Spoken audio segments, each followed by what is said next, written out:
tenha plena liberdade em Cristo para te ordenar o que deves fazer. Prefiro pedir-te confiando no teu amor, eu, Paulo, já velho, e agora também prisioneiro de Cristo Jesus. Venho interceder por meu filho Onésimo, que gerei na prisão. Senhor nosso Deus e Pai que estás nos céus, a Ti toda a honra e toda a glória, Senhor, porque só a Ti pertence. Te peço, Senhor, que o Teu Espírito Santo venha nos fazer canal, Senhor, da Tua palavra, porque ela é viva e eficaz. Que nós possamos entender e compreender os Teus ensinamentos e que ela sirva, Senhor, a Tua palavra de base, Senhor, para nossas vidas aqui na terra e para, por fim, herdarmos a vida eterna. Te agradecemos em nome de Jesus Cristo, o nosso Salvador. Amém. Os irmãos podem assentar-se. Primeira vez, né, que eu estou aqui pregando em Carolina, mas Vila Carolina faz parte da minha juventude, né? Época de Rumap, e frequentávamos muito aqui, fizemos muito café da manhã aqui em cima. O povo que era daquela época, mas acho que mais o presbítero Vitório, os outros já foram. Marinho, Elinenai, estão tudo por aí pastoreando, mas faz parte da nossa história, né, dos idos da nossa juventude. Mas graças a Deus aqui estamos, e com a incumbência de falarmos um pouquinho sobre a palavra de Deus. E pensando, né, algum dia sobre uma mensagem, preparei essa mensagem e levei na igreja de Osasco. Sábado passado, a diaconisa Andresa me pediu que viesse no lugar dela aqui hoje. Ela falou, eu vou pregar sobre isso. Eu falei, ai, Andresa, eu vou levar outra mensagem. Tudo bem? Tudo bem. Eu falei, então avisa o pastor Zenilson e se ele concordar, estarei indo. Então, graças a Deus, aqui estamos. E vamos falar sobre um filho gerado em prisão. Mas para falarmos sobre gerar, existe toda uma preparação para se ter filhos, né? Não é assim de uma hora para outra, não. Filho requer namoro, noivado, casamento e muitas outras coisas. Só que esse filho é diferente. Esse filho é filho de um homem que não teve filhos. E este homem, muitas vezes falam dele, dizendo sobre o apóstolo Paulo, que Paulo era um facínora, que Paulo era isso, era aquilo. Mas se nós lermos a palavra de Deus, nós vamos descobrir quem realmente era Paulo. No livro de Atos dos Apóstolos, nós começamos a ver um pouquinho quem era Paulo. No capítulo 6 de Atos, nós vamos ler alguns versículos. O versículo 8 de Atos, 8 do capítulo 6 de Atos, ele começa a apresentar Estevão, né? Ele fala assim, Estevão, homem cheio de graça, de poder, realizava feitos extraordinários e grandes sinais entre os povos.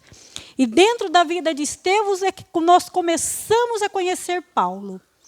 Estevão, ali na sua defesa, quando ele foi acusado de blasfemar contra Deus, ele fez uma linda defesa do Evangelho de Cristo, que estava nascendo, a igreja nascente ali.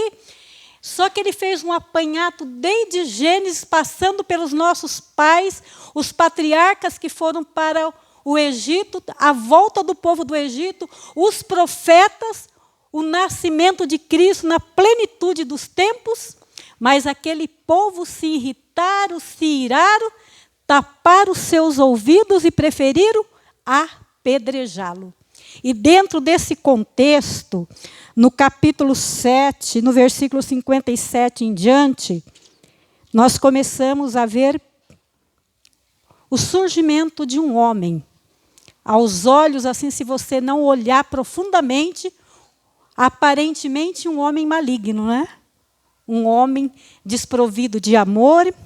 E nós vemos no verso 57, diz assim, então eles gritaram, tapando seus ouvidos, lançaram-se juntos contra ele, e empurrando para fora da cidade, apedrejaram, e as testemunhas puseram as suas roupas aos pés de um jovem chamado Saulo. E enquanto o apedrejava, orava, Senhor Jesus, recebe o meu espírito.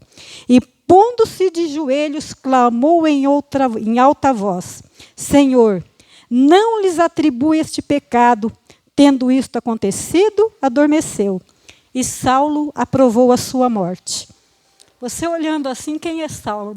Dá assim um negócio, né? Que homem terrível. Os irmãos lembram da oração de Jesus lá, quando ele foi crucificado? Ele também pediu para não ser imputado, que eles não sabiam o que fazem.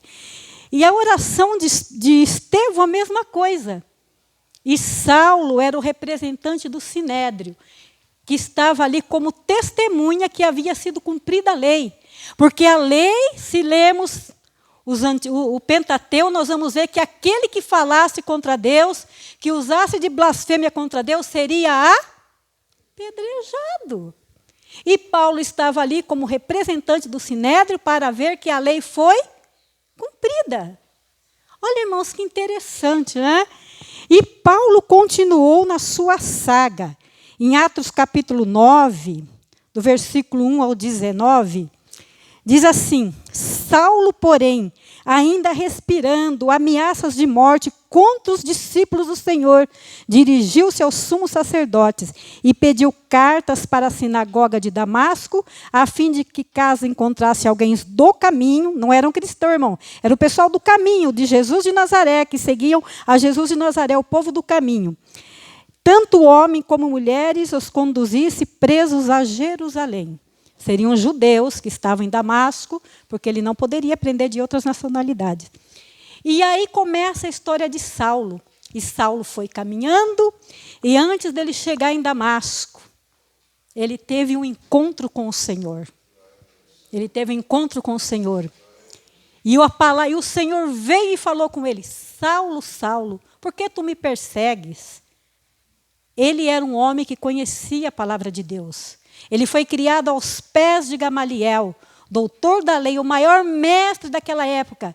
Ele perseguia porque ele achava que aquele povo que estava seguindo o caminho de Jesus de Nazaré estava sendo contra o Deus de Israel, porque ele ainda não havia entendido que o Messias havia nascido. Ele ouviu e ele reconheceu, e ele perguntou: quem és tu, Senhor? Jesus falou para ele: eu sou Jesus a quem tu persegues. Duro é para ti recalcitrar contra os arguilhões? Duro é para ti mudar de opinião? É para você difícil mudar de opinião? E era difícil sim, irmãos. Paulo, um homem fariseu da tribo de Benjamim, criado aos pés de Gamaliel, que defendia a doutrina dos judeus ferrenhamente, porque a palavra fariseu vem da época dos macabeus, aqueles que são leais a Deus a qualquer custo, nem que tiver que pagar com a própria vida. Mas é duro para ti voltar, recalcitrar-te, voltar atrás, mudar de opinião? Ele perguntou: Senhor, o que queres que eu faça? E ele foi mandado para ir procurar Ananias, lá na rua chamada direita. Aquele homem também ficou com medo, porque ele ouvia falar de Paulo. Mas o Senhor falou para ele: você não sabe de nada. Ele para mim é um vaso muito precioso, que vai levar a minha palavra diante de reis, diante de governadores, diante de quem quer que fosse. Deus, Ele conhece a sinceridade dos nossos corações. Deus sabe quem nós somos realmente. Deus sabe quem nós somos. Paulo, ele era um homem extremamente zeloso pela lei dos judeus, pelo Deus do Torá, pelo Deus criador dos céus e da terra. E ele também aguardava o Messias, só que ele se perdeu na história e não tinha visto que o Messias havia chegado. Mas quando ele entendeu isso, ele recalcitrou contra os arguilhões, ele mudou de opinião e começou a pregar a Cristo. E Paulo passou todos os anos, Paulo ficou velhinho, Paulo apelou para Roma e foi levado a Roma. Quando ele foi preso, né, os irmãos conhecem a história, nós não vamos falar toda a história de Paulo, alguma coisa. E Paulo, ele preso em Roma, ele conheceu alguém lá em Roma. Ele conheceu Onésimo. Quem era Onésimo? Onésimo era um escravo fugitivo. Nós temos a mania de achar aqui no Brasil, porque a escravidão negra é a escravidão mais recente e horrenda que nós conhecemos, por falta de conhecimento histórico dos povos passados. Mas a escravidão, desde que o pecado entrou, desde que o homem procriou, ela é para todas as raças, para todas as cores, para todos os tipos de pele. A escravidão, ela veio durante a humanidade todinha. E pasme, irmãos, na África ainda existem escravos. Sabe o pastor Marcelino Faira? Ele foi escravo.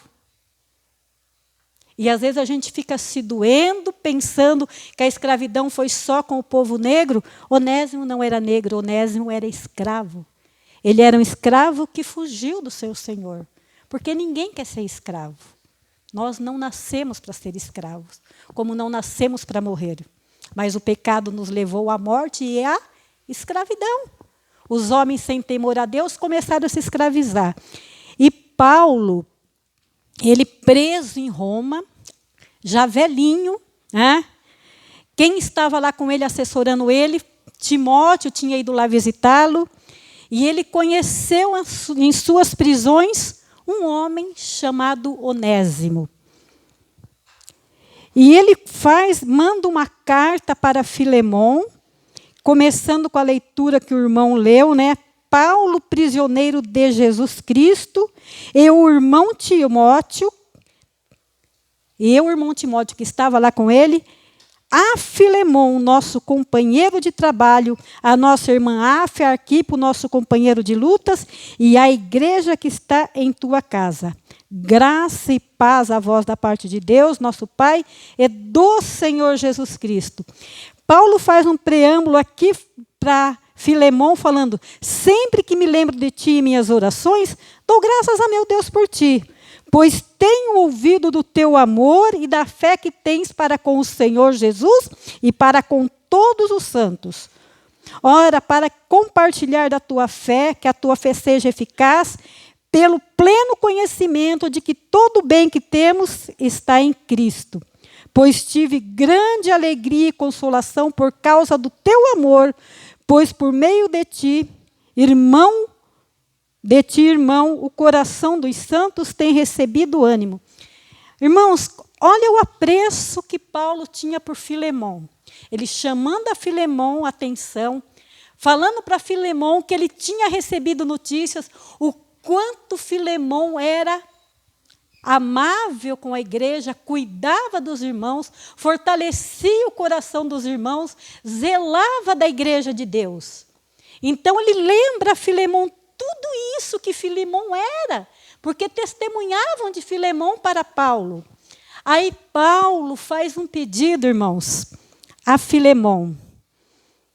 E ele, como Paulo, o velho, o apóstolo velho que tinha implantado as igrejas, e Filemão ali era o presbítero na igreja, era o cuidador da igreja, um homem bom. E Paulo conhecia, e depois Paulo foi para Roma preso, e quem que ele conheceu? Onésimo, alguém que foi escravo de Filemão e havia fugido e também estava lá. E Filemão, não sei como, havia conseguido a liberdade, ia voltar. E Paulo, ele mandou a carta e ele diz assim, a partir do verso 8, embora eu tenha plena liberdade em Cristo para te ordenar o que deves fazer. Paulo falando para Filemão, prefiro pedir-te confiado no teu amor. Eu, Paulo, já velho. Irmãos, só um pai faria uma carta dessa para um filho, né? Ele também estava tratando Filemão ali como um filho, como alguém que poderia ser subordinado a ele, obedecer a ele, porque ele tinha autoridade, mas ele preferiu pedir em amor, confiando no teu amor, confiando neste homem que é você, que ele pôs no princípio da carta. Venho interceder por meu filho Onésimo, que gerei em prisão. Então, nós entendemos aqui que Paulo conheceu Onésimo, que ele pregou o evangelho para Onésimo, Onésimo aceitou o evangelho, filho na fé de Paulo.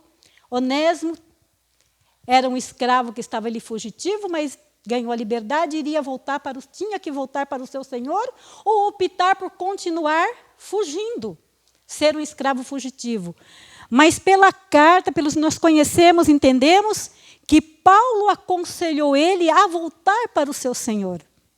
Olha, irmão, que interessante, não é? O que é autoridade? O que é discernimento da palavra de Deus?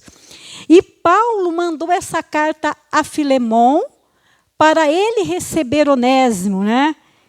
E diz assim no verso 12, no verso 11, continuando. Anteriormente, ele te foi inútil, mas agora é muito útil para ti e para mim também. Ele falando, Onésimo, como escravo, te foi inútil, porque ele abandonou-te e fugiu. Mas hoje ele é útil, tanto para você como para mim aqui na prisão. Olha que coisa, irmãos, que interessante. E no versículo 12, ele diz assim, eu envio de volta a ti, como se estivesse enviando o meu próprio coração.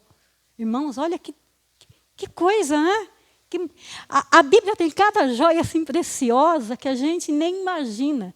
Quando a gente começa a ler com atenção, nós vamos descobrindo. Paulo estava enviando de volta para Filemão o escravo fugitivo Onésimo, como se estivesse enviando o próprio coração dele, a própria vida dele, junto com Onésimo, como escravo de volta. Difícil, irmãos. Difícil a gente compreender essas coisas.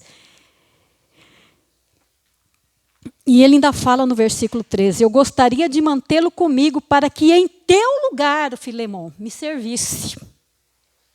Para que em teu lugar ele me servisse. Na prisão, por amor do evangelho, porque Paulo estava preso literalmente. Mas eu não quis fazer nada sem o teu consentimento, para que a tua bondade não fosse forçada, mas sim espontânea.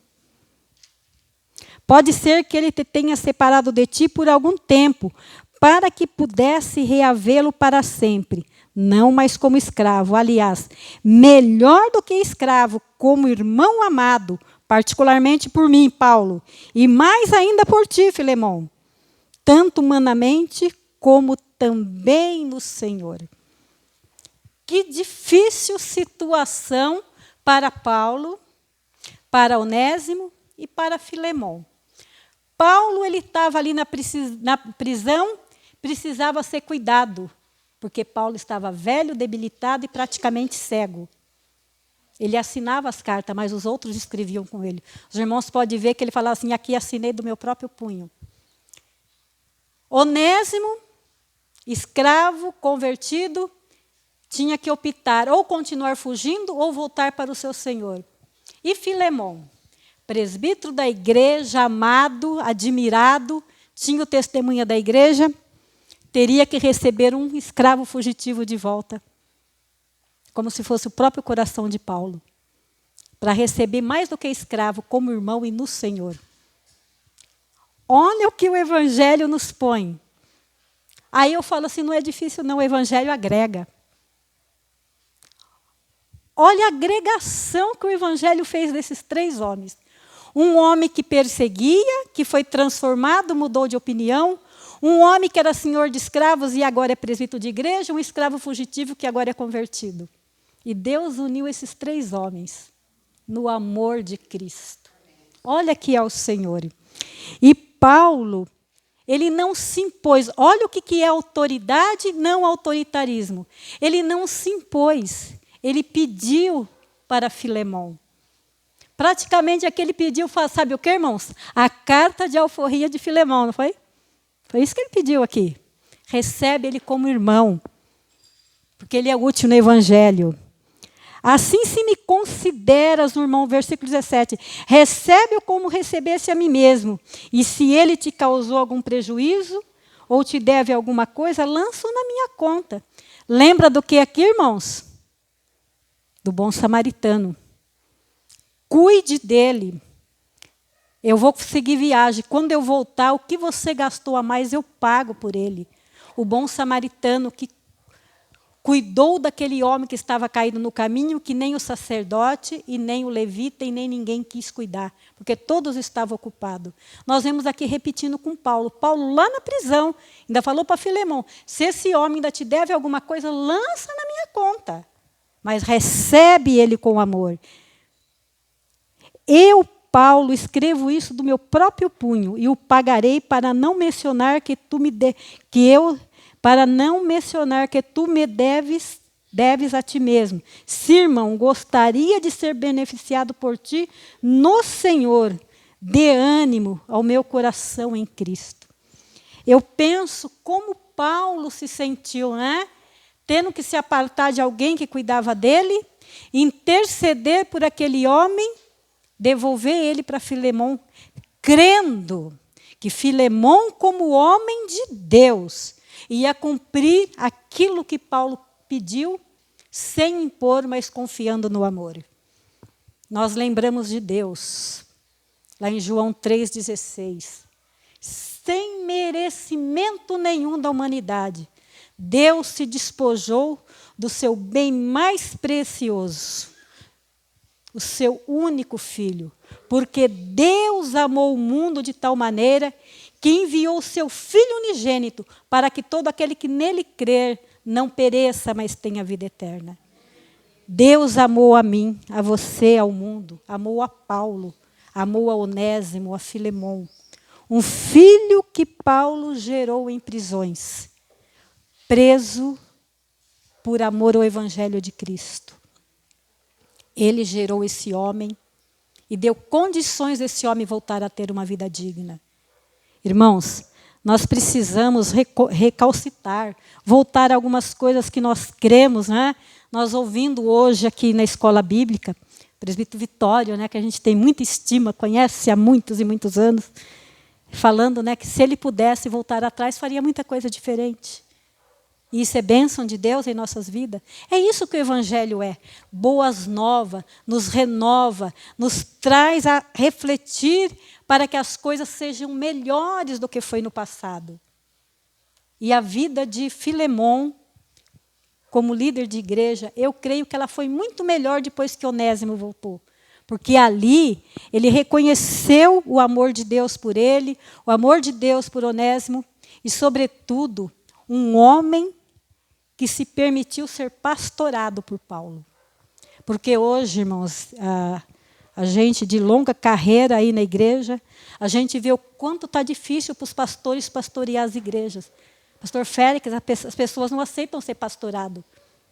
Elas acham hoje em dia, muitas pessoas, que o pastor não tem nada a ver com a vida dela. E o pastor tem.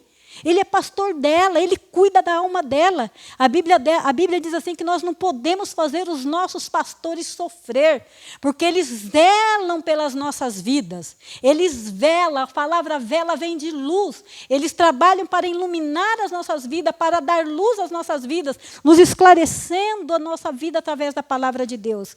E Filemão foi um homem que se permitiu ser pastorado. Onésimo também se permitiu ser pastorado, porque ele ouviu e acatou os conselhos do pastor Paulo. E isso, creio eu em Deus, garantiu a eles a salvação. Então, nós pensando sobre isso, essa mensagem eu preparei para o Dia dos Pais, filho gerado em prisão na igreja de Osasco. Nós temos que honrar os nossos pais, mas nós também temos que obedecer e honrar as nossas lideranças. Porque se nós não respeitarmos, não permitimos que os nossos pastores nos pastoreiem, como que nós vamos querer que Cristo nos pastoreie, se nós não estamos vendo Ele? Então, irmãos, a minha reflexão com vocês é que nós todos, de alguma maneira, nós somos filhos também dos nossos pastores. São eles a quem nós recorremos. Pelo menos eu, né? Eu procuro, quando eu preciso de alguma coisa, recorrer ao meu pastor.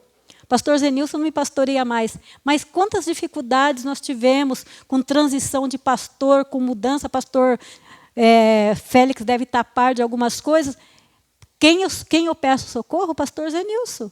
Nós estávamos com o nosso pastor muito doente, estávamos fazendo uma transição. Eu trabalhando junto com a região para a transição da minha igreja, porque eu não tenho presbítero, tenho só pastor, porque o nosso presbítero ele é jubilado, mora fora, só vai uma vez por mês. Então, eu recorri ao pastor Zenilson. Pastor, eu preciso de pastor, estou sem pastor. Estamos trazendo um pastor, mas no momento eu preciso de pastor. Então, irmãos, assim como Filemão e Onésimo se permitiram ser pastoreados, foram gerados na fé por Paulo, irmãos, vamos permitir que os nossos líderes, nosso pastor nos pastoreie. E isso só trará bem em nossas vidas. Só trará a nossa segurança de salvação. Nos trará ânimo para trabalhar para ajudar o nosso pastor, porque nós saberemos que estamos fazendo tudo em conformidade com a palavra de Deus, se assim o procedermos. E assim como Paulo, o velho, em prisão verdadeira, por causa do Evangelho, ele gerou filhos na fé, que nós possamos, através da obediência da palavra de Deus, continuarmos levando esse Evangelho para que mais filhos sejam gerados através de nós para o reino de Deus. Amém.